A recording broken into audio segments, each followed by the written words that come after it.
$95.94, but it has reduced some of the cent, and that's why I seen at $55.16. And for WTI, WTI was $63 yesterday. I was shocked when I saw the price, dropping $60.57, so at a minus 0.10. So, analysts are already predicting that it is not as certain on the on the part of crude oil price, going forward. When the price changed yesterday, a lot of thinking was that I know the crude oil price have arrived, we could bounce back and we begin to recover.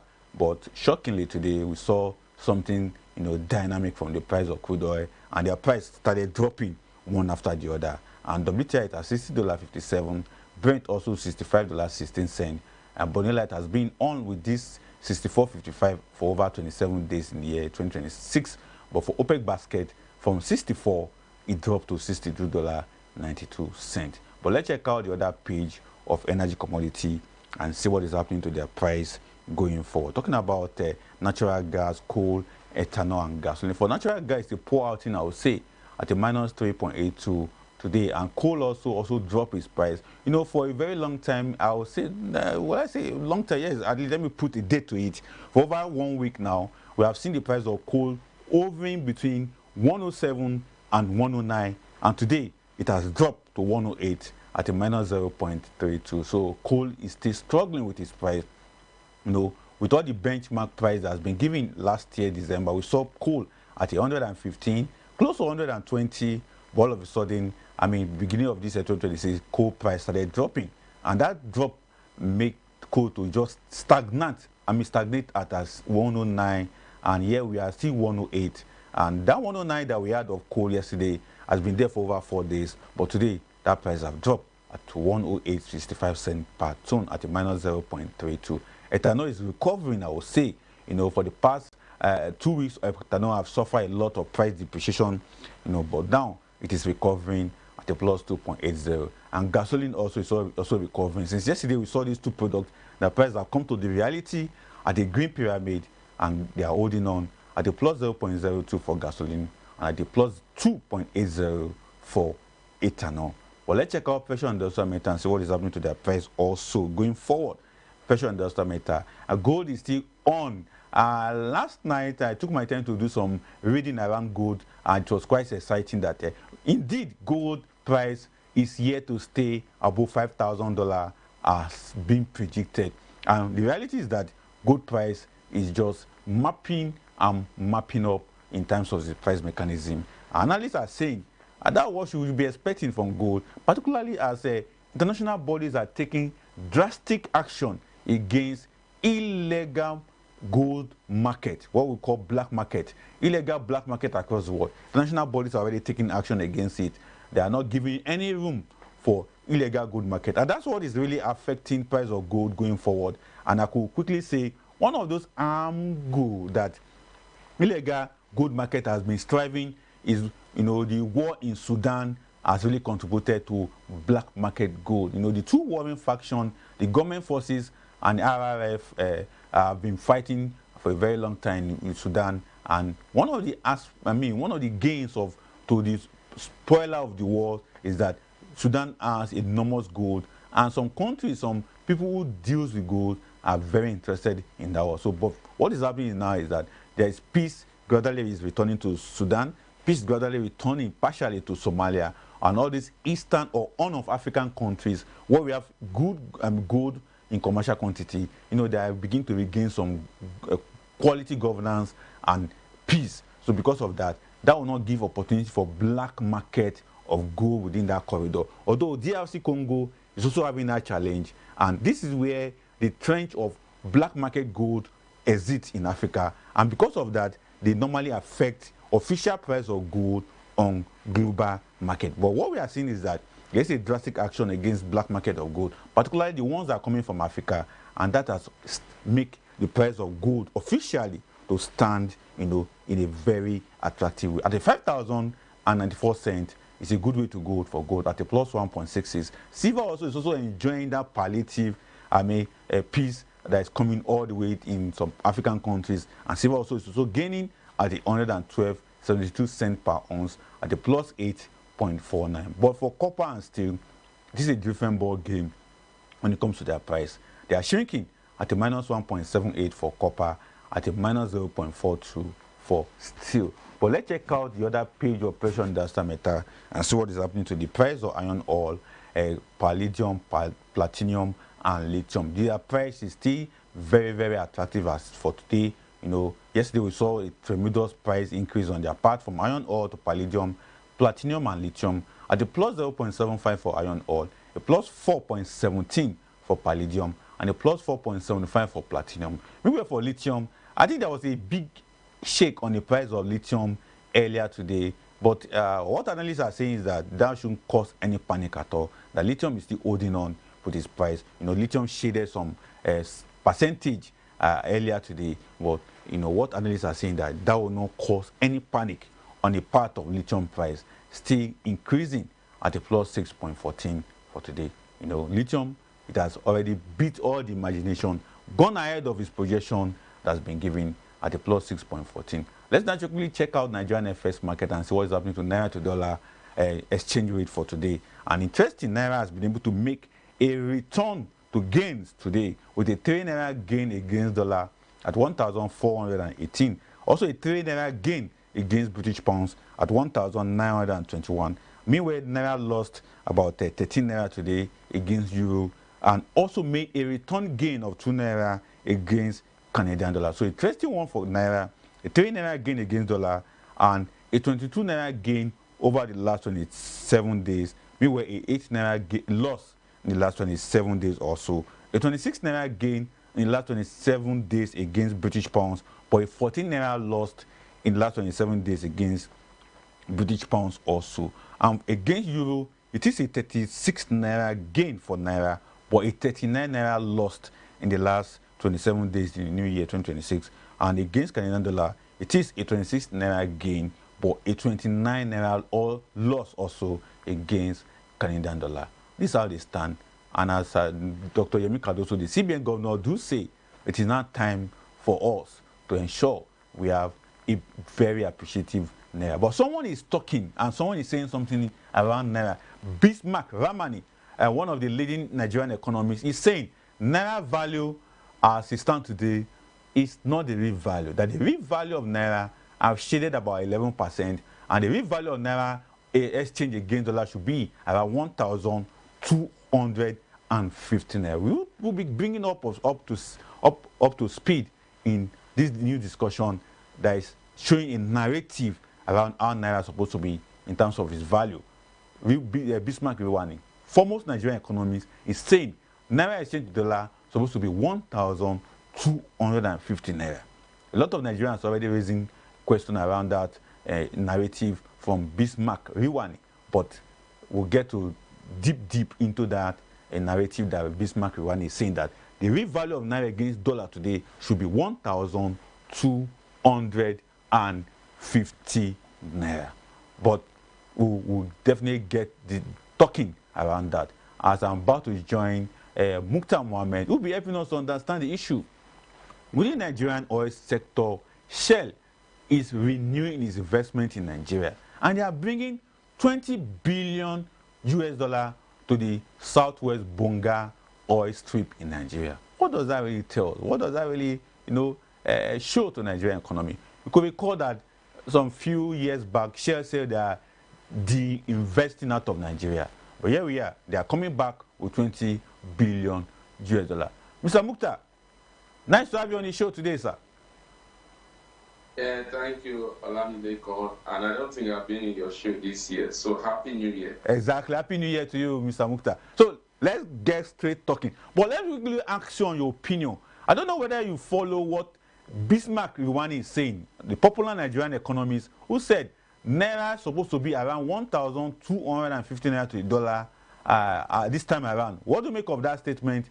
And what do you think is trying to tell Nigerians around Naira value to other foreign currency? Well, that's my boss. So that's my mom. So if it says we listen. Exactly. And I think it's quite right. I've said it over and over that the Naira is undervalued. And with our current reserve I think is even making it more undervalued. So I totally agree with Bismarck that for now, I think our naira is still very undervalued. Whether it is 1,275 or 1,200 or 1,000 or I think that will be depending on market forces. Because again, I don't think that is in our hands because we've decided to leave it to market forces. So if market forces decide that that's the value, I think that will be fine because that will be about demand and supply. So if supply is very high, demand is low, definitely it will come down. I think that's what it means. It's looking at demand for naira, for dollar is going to be very low this year, especially when you look at a lot of visa restriction, especially for Nigerians traveling in the US. That will reduce the amount in terms of demand for FX during the summer period. And then the banks also are now involved in giving us, you can use your Naira dollar account, your Naira card to be able to do transaction in dollar. So I think all that are deepening the market and has improved the liquidity. Definitely we expect the rates to come down. Exactly. But let's get down to our main discussion for today. Shell is coming back. Shell, they are not even coming back. They are back. And they are coming with a big bag of dollars. 20 billion. Imagine Shell coming back with 20 billion. The same Shell that 2 years ago were just like threatening us. They are leaving, they're investing, they are doing this. But they are back with 20 billion. Mukhtar, what do you make of this? Because if you are surprised, I'm not surprised whether Shell is coming back to Nigeria because again, Nigeria has been a gold mine for most of these countries. Exactly. And again, I'm not surprised that Shell is coming back. I'm happy that they are coming with a 20 billion investment. The only challenge I wish the way they are all going selling their assets to Nigerian oil and gas company. I wish it has continued like that so that we Nigerian local players will become global players in the shortest possible time. But I think it's a good thing. And that's like a foreign direct investment of 20 billion. But many people know that the 20 billion is not going to come in cash. They're not bringing $20 billion into our economy. Before we start asking, why is our reserve not owned by another? Exactly. Exactly. What they're trying to say, they will be doing a 20 billion investment. Interesting. Which for me also is very, very good. And sometimes this investment, you see that most of the equipment and everything are not necessarily things that we have in our country. They have to import it in. If I wish that we have in our company, steel company, and so it would have been $20 billion richer today, and that would have added our economy. But again, coming in with $20 billion in terms of investment, I think it's very good for Nigeria. Shell is one of the biggest oil companies in the world. So that also gives confidence to the Nigerian economy. Interesting. But guess what the Shell chief executive said? He said he has seen the green and the light at the end of the tunnel. There's a political stability, there's policy consistency, and the leadership quality of the federal government of Nigeria is top-notch. That's what the man said when he met President Bola Ahmed Tinubu. Well, for you, you are already smiling. He said all this. But what do you make of all these statements? Policy consistency, political stability, leadership quality. When you are coming to invest in a country and you want to get the backing of what will you say? Will you say the leadership is not good, the political? Let me look at two things he said that I want to talk about. He talked about policy consistency. Exactly. I think we have a very straight, a very good roadmap with the oil and gas sector, which I think also is fantastic. The president came out with that blueprint on how the oil and gas sector will be moving this year. I think for me that's fantastic. Policy consistent, that's about policy consistency. Political stability, it's not today we started enjoying political stability. Since the advent of true democracy, since 1999, we've continued to enjoy political stability. And so that for me is a no-brainer, saying that we are enjoying political stability. We have been enjoying political stability even when you were threatening to go out of this country. There was no war and everything when you were trying to go. So coming in and telling us that we are enjoying political stability is more like a political statement. If you say that you've seen the light in the leadership of the country, well, like I always say, depending on which side of the spectrum you are. If it's February, you have seen light. If it's not February, maybe you will say there's no light at the end of the tunnel. Interesting. You really captured it very, very strongly there, Mukhtar. But let's also take a look at another aspect of what Shell is trying to do. They say they are going to the Bonga Southwest. You know, that's on the Niger Delta area. And you could also recall that Niger Delta area have enjoyed a relative peace all through or under the current president. You know, we didn't add much of a militancy or whatever. But just take us through your understanding of them going to Bonga Southwest. Well, again, security has improved. We are not, you remember at the point the NNPC said we have so much oil theft. So we don't have those oil theft again. So I think it's good that they are coming and they are going to the Niger Delta. And for me, it's a good thing. And so that tells you that our security has improved. Remember that one of the reasons why Shell were actually leaving was because of they felt that the security in terms of oil theft was going out of hand. So they will say one or two things to say that, oh, these things have improved and they are coming back. So it's good for the Nigerian government. I think it's a plus to them. Exactly. That means we have been able to tackle insecurity in the Niger Delta. Exactly. But do you see any threat of Shell coming back to any of those local oil companies that are already gearing up? You know, the like of Seplat, the like of Sahara, and the rest of them are there. You know, when they left, a lot of hope was rising for the domestic oil companies. But now they are coming back. Is there any threat to all these local domestic oil companies? Like, that's why we keep telling the Nigerian government, you must protect your local companies. That's what is done globally. You hear that like President Trump talking about the American First policy. It's about protecting the local economy from being swallowed by foreign economy. So if Shell is coming back to Nigeria, which I say is a fantastic thing, what happened to our local economy? Are we going to be doing more business with Shell than with them? That is what the government really need to look at. So for me, I think it will bring competition. It will help our local economy become a global player. But they still need that cushion from the government side to support them, rather than government saying, oh, we are leaving that place for both. No. They are local company. They are Nigerian-based company. They will need government support, and government should be seen to be giving them that support for them to grow and become a global player. Exactly, interesting. Let's go dive to another issue that the federal government is about engaging. The federal government said they are having a plan to accelerate growth and inclusive growth and a rich job. And what they are trying to say is that at this point in time, we're not going to be having jobless growth. I know you recall the period when we have growth, but we call it jobless growth. But now the federal government said, no, we are not going to that era anymore. We are going to rich job growth. Mukta, take us through your understanding of this rich job growth. Why I'm happy is that the first time the government is going to be looking at growth as regard the economy. Exactly. Rather than growth as regard productivity, where they will tell us the economy will expand GDP growth. Now, they want to link GDP growth with great job creation. That for me is key.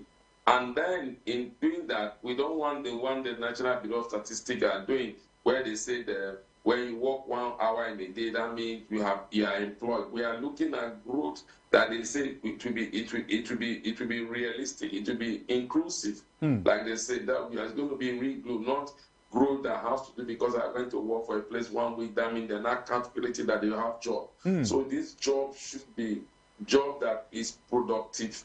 That job that will I say job that will enhance the living standard of Nigerians that will be having this job. So not underemployment, but we'll not see employment really strong. So I think I'm happy about that.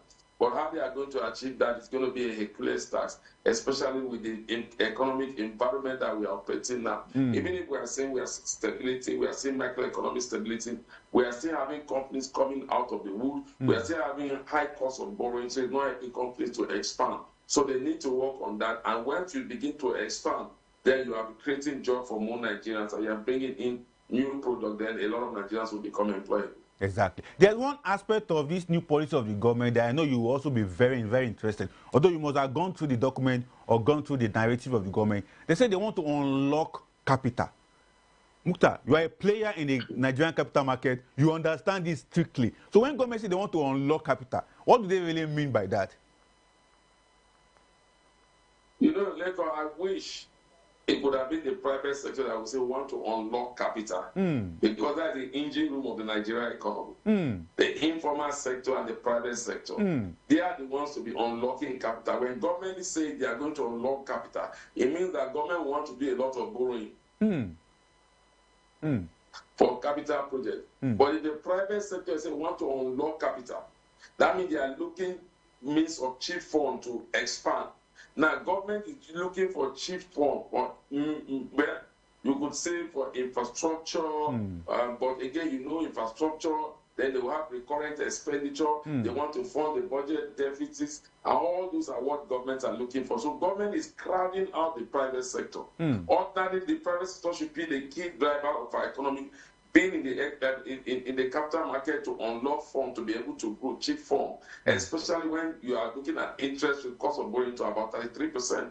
So the easiest place they could get from would have been the capital market. But unfortunately, government seems to be the biggest player in the capital market, which for me is not good for the economy. Exactly, interesting. But interesting also on the part of the government is that they are not just unlocking capital in that regard. They also say they want to ensure that we have low risk investment in Nigeria. How do you think they can get that done when we talk about low risk investment in Nigeria?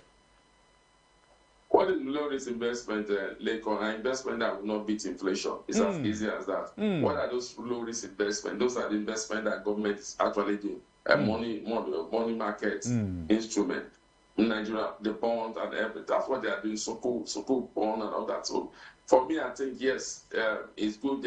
A lot of Nigerians don't really have an understanding of the way the capital market works. So it will be good for more enlightenment before you enter some of these products. But I think I totally agree with the government. You get a lot of Nigerians that are not risk advanced. They will be able to invest in this fund, and then they will get capital returns from it. Exactly, interesting. But let's take a look at another interesting aspect of what's around the Nigerian economy. IMF have come again. I know when we say IMF have come again, a lot of Nigerians will be asking, what are they saying this time around? Even you two, you're already smiling. IMF has projected our economy will grow by 4.4 in 2026. But there is an argument from some economists. They say, with this projection that IMF is making, we are in an election year.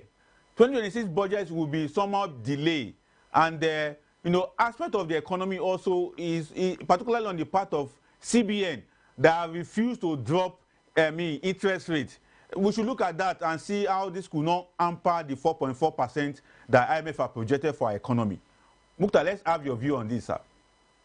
Well, I think you know my view about IMF. I think IMF, like I always say, IMF have the economic policy that is tied towards global best practice. And sometimes I say, if you look at the peculiarity of the Nigerian economy, then you need to create your own structure, your own way that you want to run the economy. IMF does not know what is happening in Nguru. IMF does not know what is happening in Damaturu. Exactly. IMF does not know what is happening in Ikom, in Cross River State. Exactly. So these are areas that are in the hinterland. What are they doing?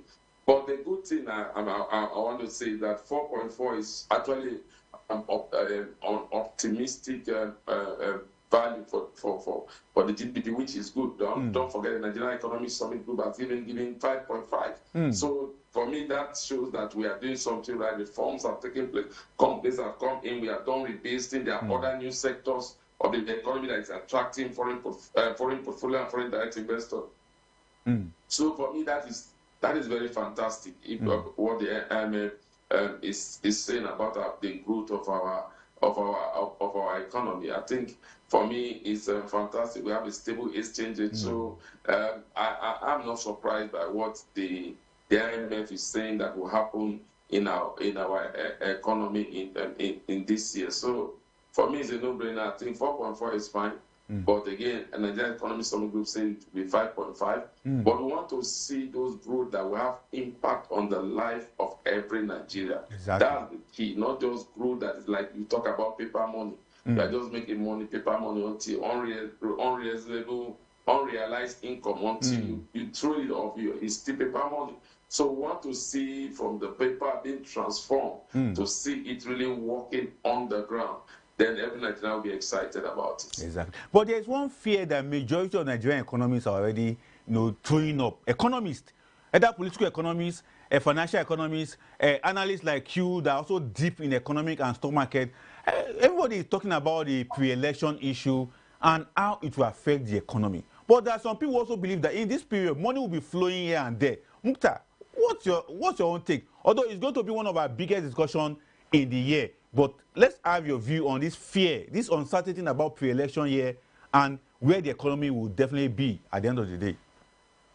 Like, number one, hopefully there will not be uncertainty this time. Because Exactly. again, Nigerian democracy have moved from 1999 to now steady handing over of power, will not have any crisis. So I don't think there'll be any uncertainty, rather than the political hate, what I call the political hotness that will come into the system by politicians who try to create pressure or try to create tension in the system. That will be what will happen. But again, we have gone through that, we'll go through it. Now, when you talk about an election year, later, the key driver of the Nigerian economy is the informal sector, and that sector thrives on cash. And in an election year, it is cash that is moved from point A to point B. So you will see a lot of these smaller business in the informal sector make a lot of profit. The artisans, the entertainer, all those, even the woman that sells food, because there will be rallies, she will sell food. The guy that sells pure water will have water to sell. So it will create a buzz around those informal sector. So that's why I think that 4.4 is fine, because again, an election year, but an election year that affects the most productive sector of the Nigerian economy, the informal sector, that is largely living on cash. So cash will come out there, cash will be available, and that sector will thrive, and that sector will create more jobs for Nigeria. So that's why I think that an election year will not be a mismatch to the Nigerian economy if we were planned out. Exactly. But let's really get through to Nigerian stock market right now. The big giant stock guys, Dangote, Boa Food, Boa Cement, GT Coal, MTN, Airtel Africa. What's happening? You know, a lot have been said about them at the beginning of this year. Their capitalization, they were the top 5 or top 6 on the capitalization on the Nigerian stock market. And talking about their per share unit also, they are still the leading. Mukta, you have done a lot of analysis, you have done a lot of review on these company shares. Let our viewers also feel that analysis from you when it comes to Boa Foods, Dangote, Boa Cement, Jitco, as well as MTN and Airtel Africa. Lagos, these are highly strong fundamental stocks. So definitely, if you look at those stocks you got listed, let me give you an example. Airtel Africa and MTN. MTN is the biggest network in Africa, one of the biggest in Nigeria. So definitely, and of recent MTN has come out of the wood and have paid investor on 5 naira. So for me, it's fantastic. Boa Food, Boa Cement. This is a sector that is thriving. We know what our food business is. And then you have the Boa Cement itself. They are expanding their reach to other parts of the country. So you are seeing that trend that in their bottom line. Dangote Cement, same thing. You've seen them through their weight, and you see the amount of the share at this time, about 635 naira. Look at MTN also, like I've said, this is a big company that have come out of the wood from the FX challenges. Now they are now making profit. Even surprised investors with 5 naira dividend payout. That for me is fantastic. If you go to the banking sector, you are talking about Zenith Bank and GT Group. Those are one of the highest paying dividend stock in Nigeria. So one thing is common with all these stocks that you have just listed. Very, very, very strong fundamentals that are listed with these stocks. And so that is why we still think that this stock, despite what they've done, they still need for more improvement, and we might see that improvement in this 2026. Exactly. Before I let you go, in the next 30 seconds, Mukta, Nigerians are also looking for where to put their money. Just recently, we saw a newcomer, Ziki's Agro-Allied Industry. They just came in, boom, boom. We saw them eating the top volume with over 60 million naira share unit. And someone, I was reliably told that someone is planning to buy up to 50% of that company. I just hope it is not you, Mukta. Nico, I'm not even buying 1 unit of that share. Exactly. Because again, I'm not a fan of such a, because when you look at that share, you look at the amount you're looking for, how much is their working capital, what is the, so you are also a little bit skeptical. But for me, I'm always skeptical for first time. I want to see your result after 1 year. I want to study him for the next 2-3 years. But you are not telling Nigerians that are interested not to buy. But if you are going into that store, you should have a long time horizon, because again, like I said, the stock itself is for now you can't say it has the fundamental, because it was not really scrutinized. So from those kind of stock, I'm very, very skeptical about them. But by the time I begin to see the result, of course, I will want to be part of it. For now, I don't think I'm buying that stock. Somebody's saying that some investors are saying that it will get to 3 naira. Fantastic for them, but for me, I think it's a no-no. Exactly. But just, pardon me, Champion Brewery, we saw something drastic around them. They came up and they are growing with what we are seeing, and they are making a lot of move on social media for people to come and buy their shares. And I saw it work for them because their share was from just 1 naira 50 kobo. Then before you know it rises to about 10 naira. Then we are seeing it at 16 naira. But you are a deep analyst when it comes to the stock. What do you make of Champion Brewery? What I make of Santom View is the same thing I make of any stock that has not been able to pay dividend for a year, does not have strong fundamentals. That what Santom View is largely driven by market sentiment. Exactly. Because ordinarily, I don't think this is a company that is struggling to even, not that it's paying dividend, not that it has really completely come out of the wood. So I'm surprised that a lot of investors are running in to buy it. So I just hope they are not being lured by the owners of that company. And at the time they are going, the owners are dumping it at them. And at the time the owners are coming out, they have nobody to buy it from them. That for me will be the major challenge. But I think by and large, Santom Brewery might be enjoying the bandwagon effect because a lot of investors that cannot get Guinness Nigerian, that cannot get UB, they may support for them. But outside of that, I don't see anything fantastic about Champion Brewery. No. All right. Thank you so much, Mukhtar. There's still much question to ask you, but I just have to have a break on that for now because when else will come around or bring you on, we'll definitely ask you some of those questions. Issues around Nigerian stock market. A lot of regulation have come. They're asking everybody to go and pick up their new license and the rest of them. We'll come to that on the show, The Market Report. But thank you for your very insightful analysis today on the Market Report show.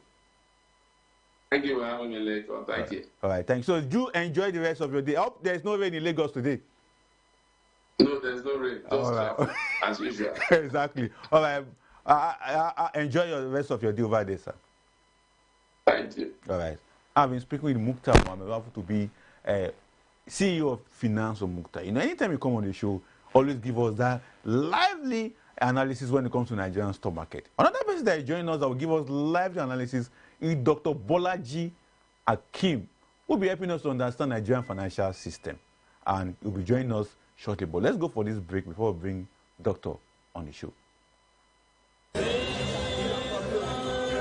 The overall function of the parliament is adequate representation of their constituents in state echoes of federation. Removal of fuel subsidy, resources to critical sectors such as education and health. A call to unity and progress of the Federal Republic of Nigeria. NAS Unplugged is a program that will highlight topical issues from both chambers of the National Assembly, from bills, motions, and constituency projects. Guys have it. Catch the program on ADBN TV, Mondays, Wednesdays, and Fridays, as we bring you activities of the National Assembly as it affects the people. During the flood disaster in Maiduguri and its environs. For increase in the number of judges in the High Court of the Federal Capital Territory, Abuja. The eyes have it. NAS Unplugged, Mondays, Wednesdays, and Fridays at 8 p.m.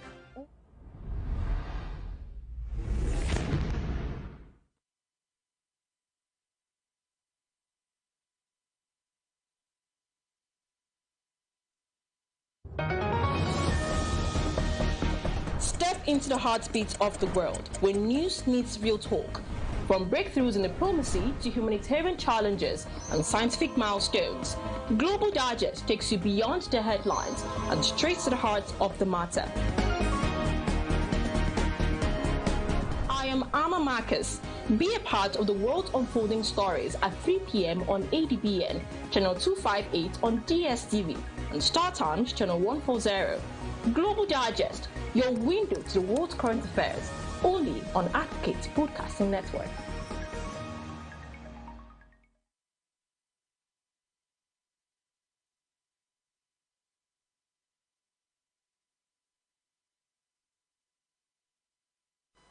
All right, welcome back from that break. Haven't taking a very interesting analysis of Nigerian economy, IMF prediction, federal government taking a look at creating a rich job growth for Nigeria, an inclusive one for that matter, and giving ton of shell with about $20 billion to invest into the Nigerian economy. It's now time for us to understand the Nigerian financial system. A lot have been asked, what is the Nigerian financial system? It's all about, we are bringing Dr. Bolaji Jimo, who will be helping us to understand what the Nigerian financial system entails, particularly when it comes to the aspect of the laws that guide financial system in Nigeria, the advocacy around the Nigerian financial system, and what we need to know in terms of the roles of agencies, institutions that work in Nigerian financial system. For instance, majority of us will need to be familiar that CBN is the #1 leading agency or institution when it comes to the Nigerian financial system. Then we also have NDIC, we also have a Nigerian Stock Exchange Commission, and we also have a Financial Reporting Council of Nigeria. We have other several agencies of government that are saddled with the responsibility of keeping Nigerian financial system safe. But #1 on the list is Central Bank of Nigeria. But though they have a coordinating agency or a coordinating ministry called the Ministry of Finance, but all of them also have their independent power and independent arrangement on how they function. But one key aspect of the Nigerian financial system is that it is not isolated from global financial system. What it means is that the way Nigerian financial system works, it is interlinked, interwoven, and integrated into global financial system, which is popularly known from political economy angle as global capitalism. So we need to understand how, from the national angle to a regional angle to continental angle and international angle or global angle of Nigerian financial system. So Dr. Bolaji will be helping us to unravel that aspect. But as I earlier pointed out, we need to understand that on the top of the agency of government managing the Nigerian financial system is the Central Bank of Nigeria. Although we have an agency of government or a leading coordinating agency called the Ministry of Finance. The Ministry of Finance coordinates the entire financial system, but each of the segments in the financial system also have an agencies that control them. For instance, on the part of the Federal Ministry of Finance, it has the power and regulatory work over monetary and fiscal policy, but it focuses more on the fiscal policy of the government. Meanwhile, for the Central Bank of Nigeria, it is the monetary policy, and they are so much engaged in it. So, Dr. Jimo is joining us right now. Doc, a good day to have you on the show, sir. Good day, my brother. Thank you so much. And I'm grateful to be here. All right, so let's get down to our discussion. The Nigerian financial system. Doc, take us through what this really entails, Nigerian financial system.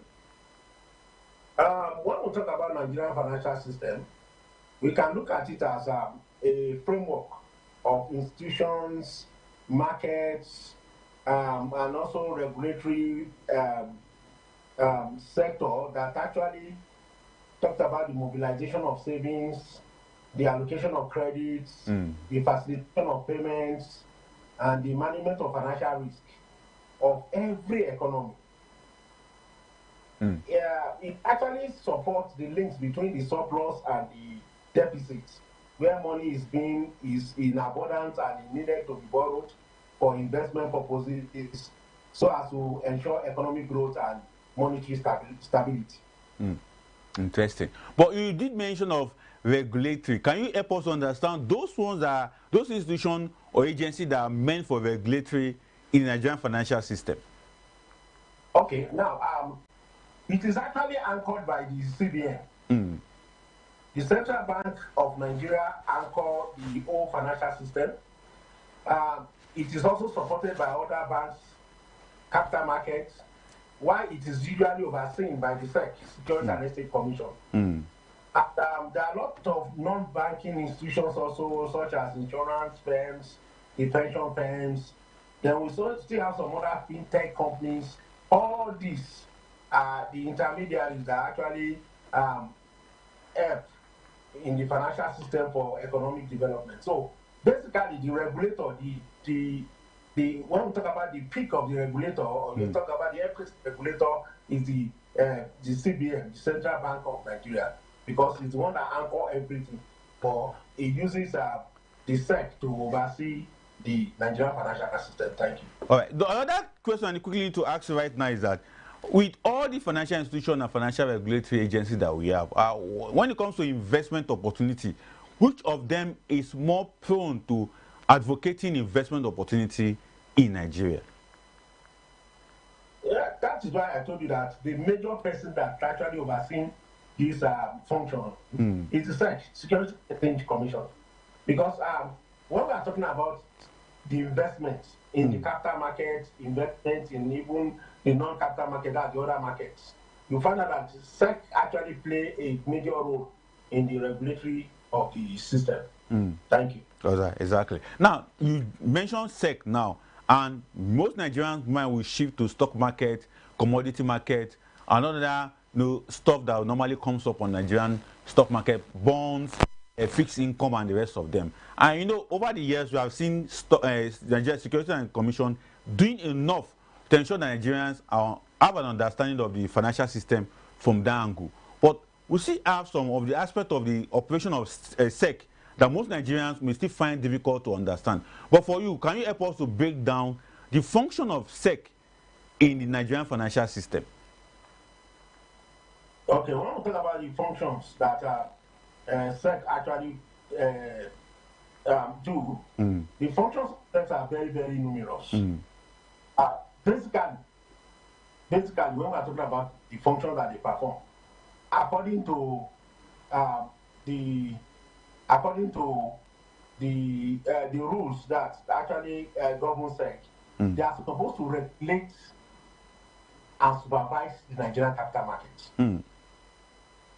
They are supposed to regulate and perform an oversight function on even the market operators, that is to say stockbrokers, issuing houses, and fund managers. It is also the function of SEC to actually protect the investors, because it is because of the investors that the whole financial system is actually functioning. Because they are the provider of the funds and they want to be protected. So it is the function of the SEC to protect the investors. It is the function of the SEC to develop the Nigerian markets, that is to say the capital markets, in terms of promoting the transparency, ensuring that there's innovation and the depth of the market itself. It is the function of SEC also to approve public offer. It is function of SEC to monitor the governance of all these public public organizations, public companies. So it performs the major functions in the capital system, because it is the SEC that also safeguards the market integrity, ensuring that the investors are well protected, facilitates capital formation. So it supports the economic development of Nigeria. Exactly. So from high functions. Interesting. All right, Doc, let's quickly take a look at another very interesting regulator that most Nigerians could be familiar with: Nigerian Insurance Deposit Corporation. We know that Nigerian Insurance Deposit Corporation take care of liquidify or liquid companies that go into banks that go into bankruptcy, or banks that are having issue. Recently, 2 banks went into bankruptcy, Union Homes and National Savings. And the information we have is that NDIC will be giving people who owns, account in those banks money. Can you give us more update on when it comes to the functions of NDIC? As you have said it, the functions of NDIC also are numerous. And I've said it.